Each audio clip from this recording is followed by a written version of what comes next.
Democrats like to tell you that Republicans are against unions, but is that true?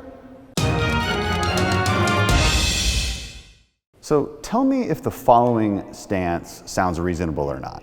We think that if you want to join a union, you should be able to join a union.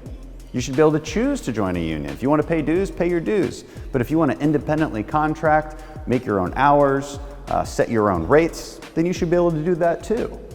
If that sounds reasonable to you, then the next set of questions would be, why isn't that a bipartisan stance? So last week, Democrats passed the Protecting the Right to Organize Act. In reality, it doesn't protect any rights. It actually forces workers to organize into a union when they might not have wanted to. So it actually repeals right-to-work laws in 27 states. These kind of laws give workers the freedom to either choose to pay union dues or not pay union dues. It's up to them.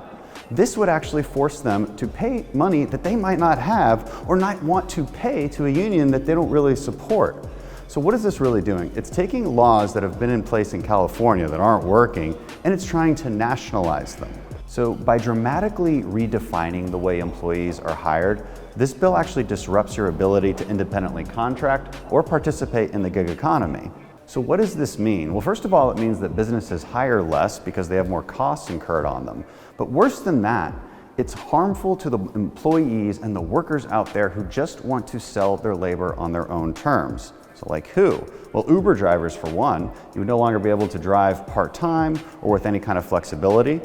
In California, ventriloquists, sheep shearers, face painters, all of these kinds of people who just want to sell their labor. Immigrants who want to sell their skill sets and language skills to be interpreters in Monterey, California, where we have the Defense Language Institute, they're having problems with this bill in California. So why would we want to nationalize bad California policy? Because this isn't about workers. It is about union bosses. It is about the leaders of these organizations that send hundreds of millions of dollars every year to left-wing causes. Between 2010 and 2018, unions sent $1.6 billion to left-wing advocacy organizations like Planned Parenthood and the Progressive Democrats of America. So why are Democrats doing this? Why are they passing this bill? They're trying to help themselves, not workers.